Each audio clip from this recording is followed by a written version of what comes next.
Burner, one of the leading tech reviewer of India, अपनी एक smart watch launch करते हैं लेयर्स एनार्क। लेकिन लॉन्च होते ही वॉच के अराउंड इतनी सारी कंट्रोवर्सीज, लीगल नोटिसेस भेजना, एप्पल वॉच अल्ट्रा से कंपेयर करना, वीडियोस पे वीडियोस निकालना, वॉच को डिफेंड करते हुए ऑडियंस के इमोशंस के साथ खेलना, और इस सब के चलते वॉच तो बुरी तरीके से फेल हुई और अब शायद tech burner as a brand पर भी एक धब्बा लग चुका है जो शायद ही मिट पाए। So in the smartphone tech space I have worked for almost 2 years. So I have a little experience to talk about the situation जो टेक बर्नर के साथ हुई है। So before any controversy, जब टेक बर्नर ने अपनी ये video upload करी थी, I was in my office और मैंने इस वीडियो को देखा और देखते ही मुझे काफी ऐसा लग रहा था कि बहुत ज्यादा इमोशनल पिच दी गई है, बहुत ज्यादा इमोशनल मार्केटिंग का यूज किया गया है जिससे ऑडियंस टेक बर्नर के बहकावे में आ जाए और उस स्टोरी को बाय करके प्रोडक्ट खरीद ले। और उस वीडियो में काफी ज्यादा चीज दिखाई है, वॉच के behind the story, struggles and problems. I was okay with it, but personally I am not a fan of that kind of marketing. But when he starts to compare his watch with Apple Ultra watch, then I lost it. Because सबसे पहली चीज जो मेरे दिमाग में ये है कि भाई तुम अगर Apple Watch Ultra से कंपेयर कर रहे हो और तुम बोल रहे हो कि हमने बहुत सस्ती वॉच बनाई है, बट हमने ये सारी चीजें जो Apple Watch Ultra में भी यूज की जाती हैं वो सब भी हमने दे रखा है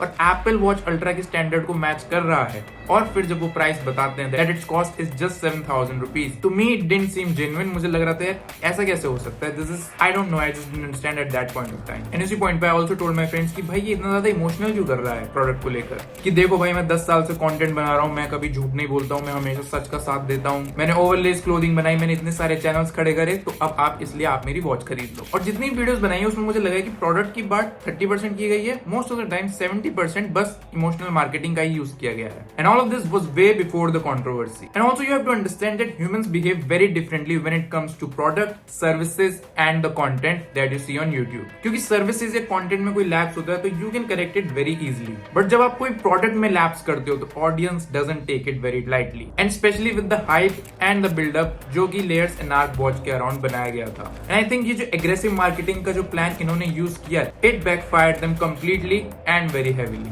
क्योंकि अगर प्रोडक्ट अच्छा नहीं है तो कितनी ही आप मार्केटिंग कर लो उस प्रोडक्ट को वो चीज नहीं बचा सकती, लेकिन अगर प्रोडक्ट डिसेंट है, अच्छा है, तो मार्केटिंग से आप उसकी सेल्स को काफी ज्यादा एम्पलीफाई कर सकते हो। और अगर कोई एक प्रोडक्ट बहुत ज्यादा अच्छा है लेकिन उसकी मार्केटिंग बिल्कुल नहीं है तो कोई सेल होगी भी नहीं, अगर होगी भी तो बहुत मिनिमल सेल्स होंगी। So marketing is important but it's not more important than the product itself. And I honestly think he was trying to be Kalpe from nothing, because I felt that he's following Kalpe's methodology, being transparent and building in public. But I think bro forgot the humility part. So yeah, he was trying to be Kalpe but without humility. And then of course उसके बाद watch आती है and all of the reviews from the tech community poured in. Most of them were unfavorable and I've watched lots of reviews and honestly the watch is just not good. क्योंकि जो claims किए गए with respect to the price, they don't stand at all because there are better alternatives and cheaper alternatives that you can try out. And जब product की बात आती है तो audience बहुत सोच समझ के अपना decision लेती है because audience is not a fool. और फिर रोहित राज गुप्ता की वीडियो आती है जिसमें और भी ज्यादा फ्लॉज को एक्सपोज किया गया जो कि बाकी टेक रिव्यूअर्स ने ओवरलुक कर दिया था। एंड इस सब पूरी भसड़ में मुझे जेन्युइनली ज्ञान थेरेपी का रिव्यू सबसे अच्छा लगा। और आप अभी देख सकते हो कि प्ले स्टोर पे कितने बेकार रिव्यूज दिए गए हैं। आई थिंक ऑलमोस्ट 1.2 स्टार्स दिया गया है, वो भी ऐप पे। एंड एक्चुअल में देखा जाए तो वॉच की ऐप पे प्रोडक्ट के रिव्यूज हमें देखने को मिल रहे हैं। इसके अलावा काफी लोगों की वॉच तो टाइम पे भी नहीं आई, और अगर आई भी तो उसमें UI UX की इतनी ज्यादा प्रॉब्लम्स थी, बहुत सारे फीचर्स नहीं थे जो प्रॉमिस किए गए थे। वो एक MKBHD की लाइन भी है ना, that don't invest on something based on the promise only.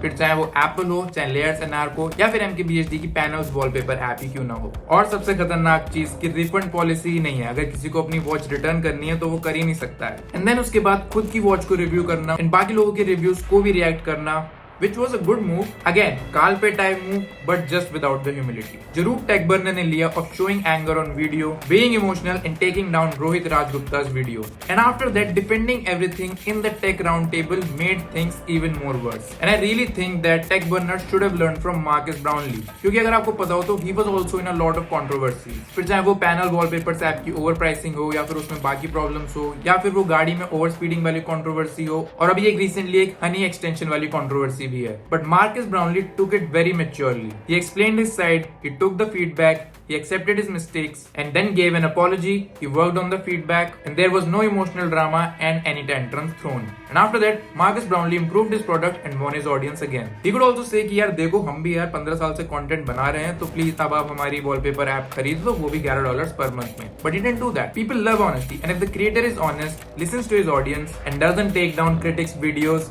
audience का actual में trust और ज्यादा बढ़ता है। और अगर टेक बर्नर ने ऐसा किया होता, आई एम श्योर वॉच की सेल्स और ज्यादा बढ़ जाती, इवन दो प्रोडक्ट उतना अच्छा नहीं था फिर भी, just because of tech burner's face, his fan base and the love for him that audience has और probably had. Instead, he became so defensive and protective that he could not look for the longer picture. And ultimately, doing things out of impulsivity ruined his reputation as a tech reviewer and a potential tech product maker. And lastly, a final nail in the coffin. Technical Guruji का statement saying कि ये smart band को smart watch की तरह बेचा जा रहा है. And also that he doesn't want to say more because he won't be able to control them, and that will make the matter even more worse. So Layers Anarch watch की जो hype और marketing इतनी जोर शोर से शुरू हुई थी, वो भी कितने महीनों पहले. But प्रोडक्ट के रिलीज होते होते it is now on the verge of joining the likes of humane AI pin and the rabbit R1. Having said that, this was the video of how tech burner ruined his reputation. अगर आपको video पसंद आया तो जरूर अपने thoughts share करो comment section में, like करो इस वीडियो को, शेयर करो अपने दोस्तों के साथ and subscribe to our channel for more such content. Instagram और ट्विटर के हैंडल्स आपको यहाँ पे दिख जाएंगे, आप मुझे फॉलो कर सकते हो वहां पे. With that I will see you guys in the next video. Till then keep enjoying your life because